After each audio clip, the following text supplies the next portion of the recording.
Started. So welcome. And I happen to be this person, Mark Smucker. I'm an associate professor in the Department of Management Sciences. I'm also the associate chair for management engineering, and that means basically that I, with the help of many other people, manage the running of the undergraduate program. Our agenda today is I'm going to have a brief introduction, then we're actually going to turn it over to the students.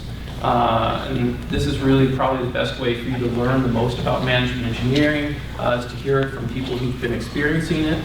So they'll take you through first year co-op, various aspects of life as a management engineering student. They'll get to talk about their fourth year design projects, and also we'll have some Q&A at the end. And please, feel free, anytime you have a question, go ahead, ask it, or be thinking about those questions that you have. We're very happy to answer them. And we'll also hang around afterwards, after the Q&A period, and you can come up and talk to us and ask any questions that you might have, all right?